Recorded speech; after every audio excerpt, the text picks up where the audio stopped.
Hi bro. ಏನ್ bro ಸಮಾಚಾರ? ಏನಿಲ್ಲ ಗುರು, ಹೇಳ್ಬೇಕು.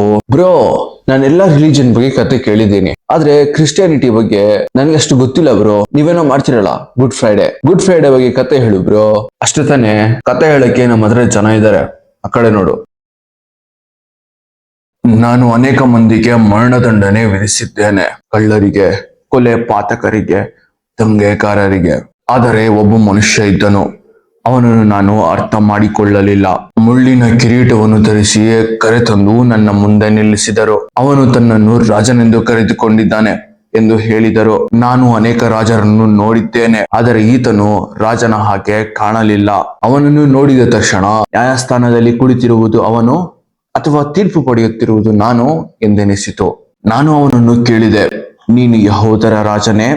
ಈ ಪ್ರಶ್ನೆ ನಿಮ್ಮದ ರಾಜರೇ ಅಥವಾ ಬೇರೆಯವರು ಹೇಳುತ್ತಿದ್ದಾರೆಂದು ಈ ಪ್ರಶ್ನೆಯನ್ನು ಕೇಳುತ್ತಿದ್ದೀರಾ? ನಾನು ರಾಜನಾದರೆ ನನ್ನ ಸಾಮ್ರಾಜ್ಯ ಈ ಭೂಮಿ ಮೇಲೆ ಇರುವುದಿಲ್ಲ.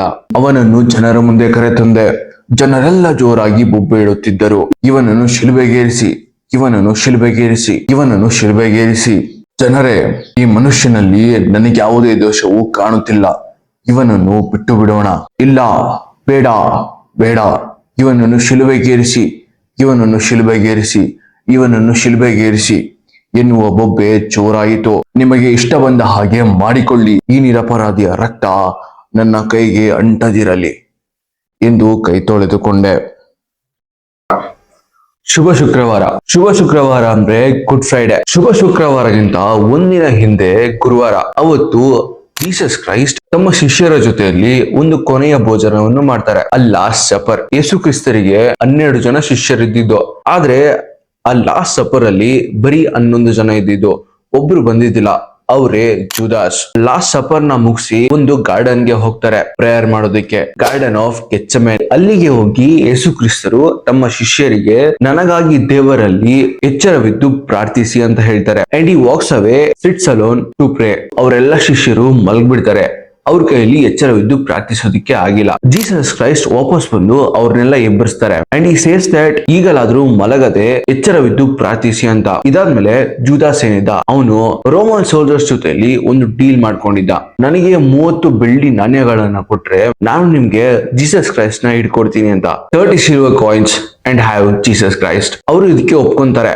ಅವನ್ಗೆ ಬೆಳ್ಳಿ ನಾಣ್ಯಗಳು ಸಿಗುತ್ತೆ. ಅವತ್ತು ರಾತ್ರಿ ಜೀಸಸ್ ಕ್ರೈಸ್ಟ್ ಪ್ರೇ ಮಾಡ್ತಾ ಇರ್ಬೇಕಾದ್ರೆ ಜೂದಾಸ್ ರೋಮನ್ ಸೋಲ್ಜರ್ಸ್ ನೆಲ್ಲ ಕರ್ಕೊಂಡು ಆ ಗಾರ್ಡನ್ ಗೆ ಬರ್ತಾನೆ. ಅವನು ಮುಂಚೆನೆ ಆ ಸೋಲ್ಜರ್ಸ್ ಗೆ ಹೇಳಿರ್ತಾನೆ, ಯೇಸು ಕ್ರಿಸ್ತರ ಗಲ್ಲದ ಮೇಲೆ ನಾನು ಒಂದು ಮುತ್ತಿಡ್ತೀನಿ, ಆಗ ನೀವು ಬಂದು ಅವ್ರನ್ನ ಹಿಡ್ಕೊಳ್ರಿ ಅಂತ. ಯಾವಾಗ ರೋಮನ್ ಸೋಲ್ಜರ್ಸ್ ಮತ್ತೆ ಜೂದಾಸ್ ಅಲ್ಲಿಗೆ ಬರ್ತಾರೋ, ಆ ರೋಮನ್ ಸೈನಿಕರು ಜೂದಾಸ್ ನ ಮುಂದೆ ತಳ್ತಾ ಇದ್ರು. ನೀನ್ ಮುಂದೆ ಹೋಗೋ, ನೀನ್ ಮುಂದೆ ಹೋಗೋ ಅಂತ ತಳ್ತಾ ಇದ್ರು. ಯೇಸು ಕ್ರಿಸ್ತರಿಗೆ ಮುಂಚೆಯಿಂದಾನೆ ಗೊತ್ತಿತ್ತು ವಾಟ್ ವಾಸ್ ಕಮಿಂಗ್ ಅಂತ. ಜೂದಾಸ್ ಆ ಗಾರ್ಡನ್ ಗೆ ಬರ್ತಾನೆ, ಯೇಸು ಕ್ರಿಸ್ತರ ಗಲ್ಲದ ಮೇಲೆ ಮುತ್ತಿಡ್ತಾನೆ. ಆ ರೋಮನ್ ಸೋಲ್ಜರ್ಸ್ ಯೇಸು ಕ್ರಿಸ್ತರನ್ನ ಹಿಡ್ಕೊಂತಾರೆ. ನೀನು ಸ್ಟಾರ್ಟಿಂಗ್ ಅಲ್ಲಿ ನೋಡ್ದೆ ಅಲ್ಲ, ರಾಜ ಒಂದು ತೀರ್ಪು ಕೊಡೋದು, ಅದು ಈಗ ನಡೆಯುತ್ತೆ. ಆ ರಾಜನ ಹೆಸರು ಪೊಂಚಸ್ ಪಿಲಾತ. ಅವನು ಇವರಿಗೆ ಪನಿಷ್ಮೆಂಟ್ ಕೊಡೋದು. ನಾನು ಡಿಸಿಷನ್ ಕೊಟ್ಟಿದಾದ್ಮೇಲೆ ಯೇಸು ಕ್ರಿಸ್ತರನ್ನ ಹೆವಿಯಾಗಿ ಟಾರ್ಚರ್ ಮಾಡ್ತಾರೆ. ಟಾರ್ಚರ್ ಮಾಡಿದಾದ್ಮೇಲೆ ಅವ್ರ ಕೈಯಲ್ಲಿ ಶಿಲುಬೆ ಕೊಡ್ತಾರೆ ಎತ್ಕೊಳ್ಳೋದಿಕ್ಕೆ. ಆದ್ರೆ ಅವ್ರ ಕೈಯಲ್ಲಿ ಶಕ್ತಿ ಇದ್ದಿಲ್ಲ, ಅವ್ರ ಕೈಯಲ್ಲಿ ಶಿಲುಬೆನ ಎತ್ಕೊಳ್ಳೋದಿಕ್ಕಾಗಿಲ್ಲ. ಶಿಲುಬೆ ಎತ್ಕೊಳ್ಳಕ್ ಆಗ್ದೇಲೆ ಅವರು ಕೆಳಗ್ ಬಿದ್ದು ಬಿಡ್ತಾರೆ. With all the strength what he was left, ಆದ್ರೂ ಅವರು ಶಿಲುಬೆನ ಎತ್ಕೊಳ್ತಾರೆ. And the journey starts. This journey is called the way of cross. ಈ ಜರ್ನಿ ಸ್ಟಾರ್ಟ್ ಆಗ್ತಾ ಇತ್ತಂತೆ. ಯೇಸು ಕ್ರಿಸ್ತರಿಗೆ ಅವ್ರ ಅಮ್ಮ ಸಿಗ್ತಾರೆ. ಅವ್ರ ಅಮ್ಮನ ಅವರು ನೋಡ್ತಾರೆ, ಆದ್ರೆ he couldn't talk. He was just watching her. ಅವ್ರ ಅಮ್ಮ ಕೈಯಲ್ಲಿ ಕೂಡ ಈ ಸಫರಿಂಗ್ ನ ನಿಲ್ಸಕ್ಕಾಗಿಲ್ಲ. ಈ ಜರ್ನಿಯಲ್ಲಿ ಮುಂದೆ ಹೋಗ್ತಾ ಇದ್ದಂತೆ ಅವ್ರು ಎತ್ಕೊಂಡಿದ್ದ ಶಿಲುಬೆ ಹೆವಿ ಅನ್ಸೋದಕ್ಕೆ ಸ್ಟಾರ್ಟ್ ಆಗುತ್ತೆ. ಇದನ್ನ ರೋಮನ್ ಸೋಲ್ಜರ್ಸ್ ನೋಟಿಸ್ ಮಾಡ್ತಾರೆ.